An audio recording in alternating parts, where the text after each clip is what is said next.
Bismillahirrahmanirrahim. Assalamualaikum warahmatullahi wabarakatuh. Waalaikumsalam warahmatullahi wabarakatuh. Kami dari kelompok 11 akan menjelaskan tentang tafsir ayat dan hadis tentang hutang. Next.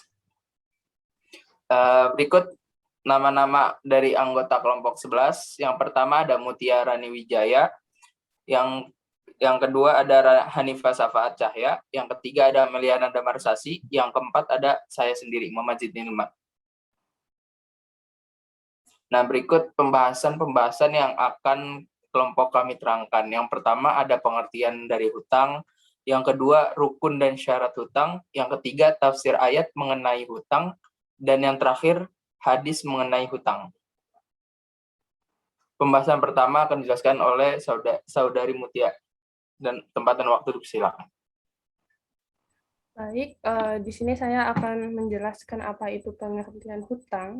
Hutang adalah suatu transaksi di mana salah satu pihak menyerahkan atau meminjamkan sebagian harta, baik dalam jumlah uang ataupun barang yang mempunyai nilai tertentu. Dalam Islam, hutang dikenal dengan qard, yang secara etimologi berasal dari kata al-qad, yang berarti memotong.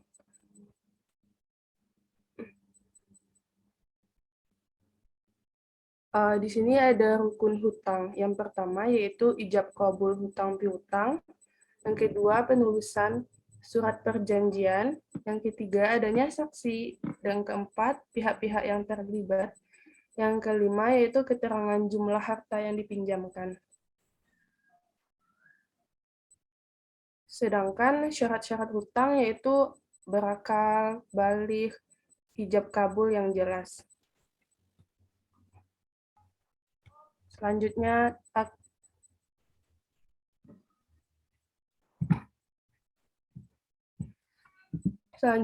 yaitu menurut Imam Malik dalam hal perjanjian waktu, apabila hutang sudah ditentukan batas waktunya, maka pemberi hutang tidak berhak untuk menagih sebelum waktu yang telah disepakati datang. Hal ini disebutkan dalam hadis Nabi SAW yang artinya orang-orang Islam itu berada pada syarat mereka. Riwayat Abu Daud, Ahmad At-Tirmizi. Selanjutnya akan dijelaskan oleh Meliana. Tafsir ayat mengenai hutang.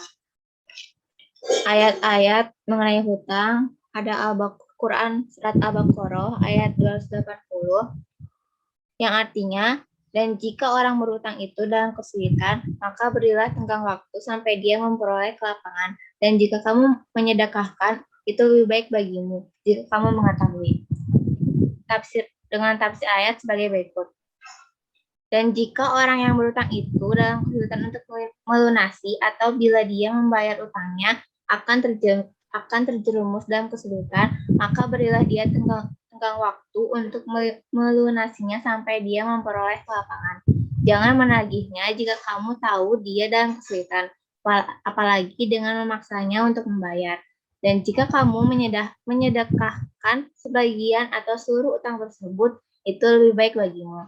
Dan bergegaslah meringankan yang berutang atau membebaskannya dari utang jika kamu mengetahui betapa besar balasannya di sisi Allah. Dan takutlah atau hindarilah siksa yang akan terjadi pada hari yang sangat dahsyat, yang pada saat itu kamu semua dikembalikan kepada Allah, yakni meninggal dunia, kemudian dibangkitkan kembali. Kemudian setiap orang diberi balasan yang sempurna sesuai dengan apa yang telah dilakukannya. Dan mereka tidak dizalimi, yakni tidak dirugikan. Bahkan yang beramal soleh akan sangat diuntungkan oleh kemurahan Allah.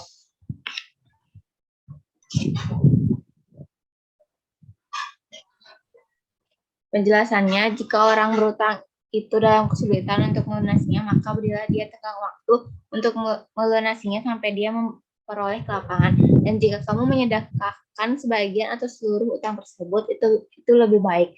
Ketahuilah betapa besarnya balasannya di sisi Allah. Kemudian yang kedua ada Quran surat Al-Baqarah ayat 282 yang artinya, yang tafsirnya, langsung aja tafsirnya. Setiap transaksi yang mengandung perjanjian termasuk hutang seharusnya wajib ada bukti tertulis. Selain itu, beberapa ulama juga menganjurkan untuk menghadirkan saksi berupa pihak ketiga bertujuan untuk menguatkan kepercayaan terkait hutang tersebut. Untuk penjelasan lebih lanjutnya, ada beberapa bagian tafsir. Yang pertama ada hendaklah dituliskan segala hutang piutang. Maksudnya itu, kata dain atau utang terdapat antara dua orang yang hendak berjual beli karena yang seorang minta supaya dia tidak membayar dengan tunai, melainkan dengan berutang. Muamalah seperti ini diperbolehkan oleh syara dengan syarat ditangguhkannya pembayaran itu sampai jatuh tempo yang telah ditentukan dan tidak sah menangguhkan pembayaran itu dengan tidak jelas tempo pembayarannya. Selanjutnya, pada ayat di atas dijelaskan bahwa orang yang berhutang sendiri hendaklah mengucapkan hutangnya dan tempo pembayarannya dengan cara imlak maka mulailah juru tulis itu menuliskan apa yang telah diimlakkan dengan cara yaitu tidak merusak sedikit pun dari perjanjian dan jumlah utang yang telah didapatkan. Allah SWT memerintahkan kepada kaum muslimin agar memelihara muamalah utang-utangnya, masalah kirot dan salam, yaitu barangnya belakangan tapi bayar di muka. Penjual barang menuliskan sangkutan barang tersebut sesuai waktu yang telah ditentukan. Juru tulis adalah orang yang adil, yang tidak memihak dan hendaknya yang memberi utang mengutarakan maksudnya agar ditulis oleh juru tulis dan tidak mengurangi sedikit pun hak orang lain demi kepentingan pribadi. Yang kedua, ada jika orang berhutang seorang yang dungu. Maksudnya adalah kata safi ialah orang yang dungu atau orang yang bodoh, yang otaknya mengalami gangguan atau seorang yang boros dan mubazir yang memboroskan uangnya ke tempat yang tidak berguna.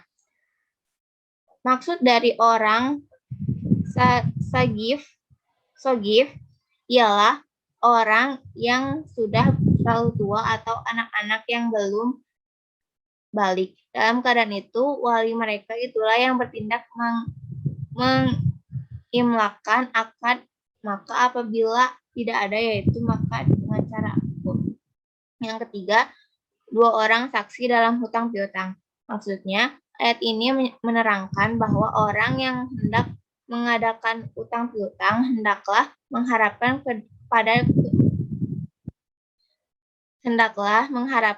kepada dua orang saksi, laki-laki muslim atau dua orang laki-laki dan dua orang perempuan. Kesaksian dua orang perempuan sama dengan kesaksian seorang laki-laki. Menurut Malik dan Syafi'i, jika di antaranya terlupa, maka dapat diingatkan oleh orang lain yang disyaratkan kepada perempuan karena perempuan itu lebih lemah dibandingkan laki-laki.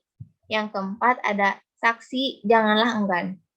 Maksudnya, sebagian ulama menerangkan bahwa sanksi-sanksi yang dimaksud ialah sanksi-sanksi yang telah menyaksikan saksi-saksi yang telah menyaksikan hutang piutang itu sejak awal.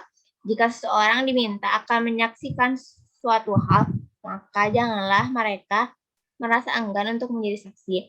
Maka apabila saksi itu diperlukan, terutama dalam permulaan mengikat janji dan membuat surat, janganlah mereka enggan karena hal tersebut merupakan amalan baik, yaitu turut memperlancar perjanjian antar sama muslim. Dia boleh enggan jika menurut pengetahuannya ada lagi orang yang lebih mengetahui daripada dirinya. Adapun jika suatu hari terjadi kekacauan, sedangkan saksi yang sudah tertulis berhalangan hadir, maka hal tersebut merupakan kesalahan dirinya sendiri. Yang kelima, ada jangan bosan mencatat. Maksudnya, jangan bosan menulis. Di sini maksudnya menulis hutang piutang yang baik dari kecil maupun yang besar.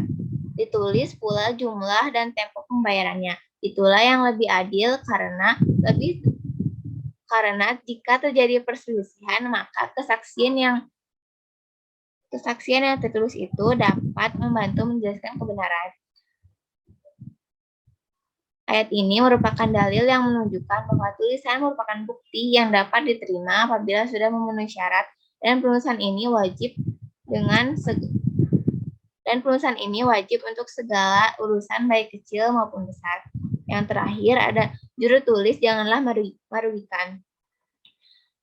Kata wala yudoru dapat diartikan dengan dua makna, yaitu janganlah memberi mudarat dan jangan menanggung mudarat. Menurut arti yang pertama, juru tulis atau saksi janganlah berlaku curang dalam menuliskan atau menyaksikannya, baik terhadap orang yang berhutang maupun terhadap orang yang berpiutang. Selanjutnya hadis mengenai hutang. Slide selanjutnya. Mel. Ibnu Mas'ud meriwayatkan bahwa Rasulullah bersabda, "Ma min muslimin yuqidu musliman qardon marrataini illa kana kasodaqatiha marratan." Yang artinya tiada seorang muslim pun yang memberikan pinjaman kepada muslim lainnya 2 kali, melainkan nilainya seperti sedekah sekali.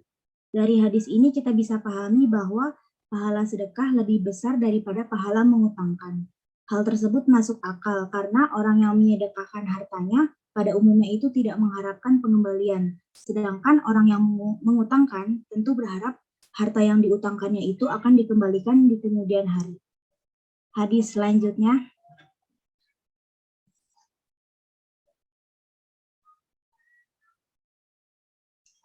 Dari Umamah bahwa Nabi Shallallahu Alaihi Wasallam mengisahkan, "Ra'aitu lailatan usriya bi ala babil jannati maktuban as-sadaqatu bi asyri amsalha wal qardu bi mathaniyata asyar.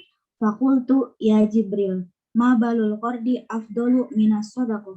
Qala li anna sa'ila yas'alu wa indahu wal mustaqridu la yastaqridu illa min hajah."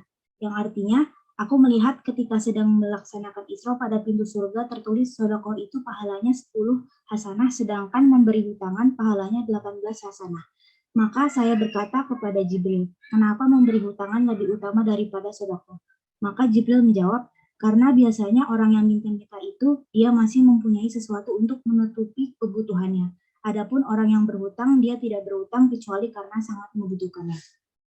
Dalam hadis yang kedua ini menjelaskan bahwa pinjaman yang kita berikan kepada orang yang sedang membutuhkan itu lebih berguna dibandingkan kita sedekah. Karena orang yang meminjam ini biasanya dalam keadaan sangat butuh. Dan menurut hadis ini, jika kita bersedekah, orang yang diberi itu bisa jadi orang yang miskin atau yang sedang butuh. Maka di hadis ini lebih diutamakan yang memberikan pinjaman itu dibanding mereka yang bersedekah. Lanjut selanjutnya.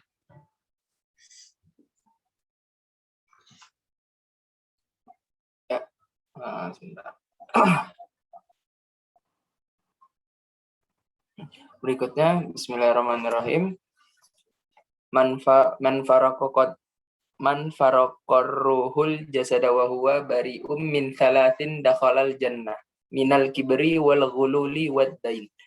Yang artinya, barang siapa yang rohnya berpisah dari jasadnya dalam keadaan terbebas dari 3 hal. Yang pertama, niscaya masuk surga. Yang pertama itu bebas dari sombong, kedua dari khianat, dan ketiga dari tanggungan hutang. Hadis riwayat Ibnu Majah. Next slide, Bang. Nah, kesimpulan dari tafsir ayat dan hadis kelompok 11 ialah hutang merupakan transaksi di mana peminjam mengembalikan barang atau uang yang dipinjam kepada pemberi pinjaman tepat pada waktu yang disepakati dengan kedua belah pihak.